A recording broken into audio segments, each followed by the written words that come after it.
Hello and welcome to my review of Batman Superman number 7, written by Joshua Williamson with art by Nick Darrington. Now that what amounted to a 6-issue prelude to Year of the Villain Hell Arisen is over, what does Joshua Williamson have in store for the world's finest? Well, it looks like he is going to clean up some of Brian Michael Bendis' mess with a story all about resurrecting the citizens of Kandor. But is it one of those dead is better situations? And what is Ra's al Ghul's favorite book? We might get some answers to those and many questions coming up.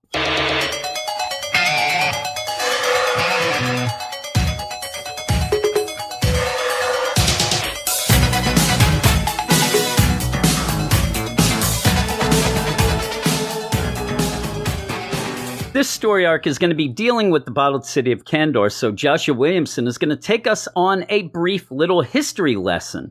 Most fans know that Brainiac captured the city, shrunk it down and put it in a bottle, but that didn't stop those crazy Kandorians from living the hashtag bottled life until the biggest villain of the DCU showed up to ruin the party. There was a mistake at the beginning saying Brainiac bottled up Krypton when it should read Kandor, but I can't stop looking at Zod and his suddenly appearing handlebar mustache that makes him look a lot like the biker dude from the Village People.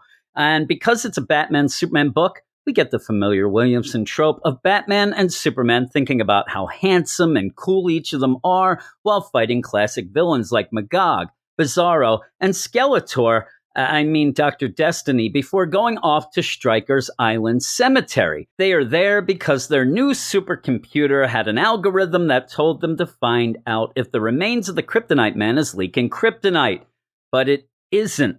I think the computer just wanted them to get out of the house so it can make the moves on the VCR or the toaster or something. And conveniently enough, though, Ra's al Ghul is there also, hanging in a tree with a synthetic kryptonite sword. And after making very easy work as Superman, Ra's fights Batman. They both leave their shirts on a little until revealing himself. And I don't know why he didn't just do that right away. There was no reason for this fight. He seems to be there to get kryptonite, but it seems like he might be able to make it himself. And he acts like he might need help fighting Zod when he just took care of Superman with ease. This is all par for the course with this issue, where every next step is forced, and Batman and Superman are always 5 minutes behind everything that is going on. While we continue with Ra's telling Supes that his recent friendship, romance even, with Zod, it's a sham, and they have to stop the former Kryptonian general from throwing the dead Kandorians into a Lazarus pit. The reason? Ra's does not need to hear Greta Thunberg yelling all about that carbon footprint. How dare you? It's another forced issue since we can assume that Zod would want the Kandorians to live with him on New Krypton off-planet anyway, right? I don't know. The three head off south of the border in Ra's Demon Wing, which sounds like a kick-ass Dio song and is so much better than that 2011 Batwing. Pfft. And I have to laugh at Superman as he flies up waving like an idiot while Ra's sips his tea and Batman completely ignores him.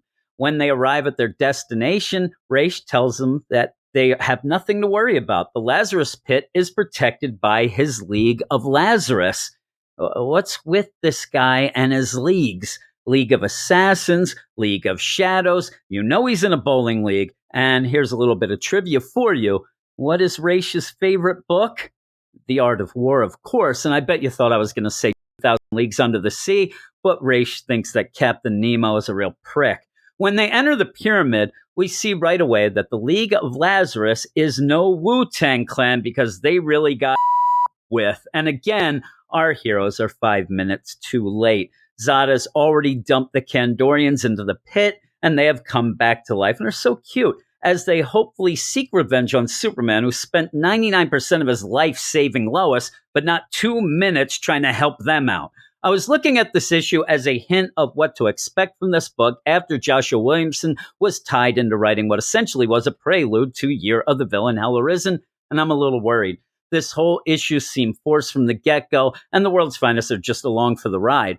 I hope that Williamson doesn't fall into the trap of always needing a Bat villain and a Superman villain to team up to fight our heroes, because that will get old real quick. And please stop with the lip service dialogue. We know Batman and Superman like each other. That's why they have a book, and that's why we're buying it. I was not a fan of Darrington's art here, which is a bit too cartoony for the story in my mind. And boy, Superman looked like an inflatable love doll at times. I am looking forward, though, to seeing what the Kandorians do, so I will be back next issue. But this book is now on a very, very short leash for me, and that's why I'm giving it a 5 out of 10. And thanks for watching the video. I hope you enjoyed it. I hope that you check out all of our videos, subscribe to the channel, and look in the description of this and any of the videos, and you'll get links to all sorts of weird science stuff, including our podcast, a DC and Marvel podcast, our websites, again, DC and Marvel websites, and the Patreon, where you can go and support us for these videos and everything else that we do. But thanks a lot, and talk to you later.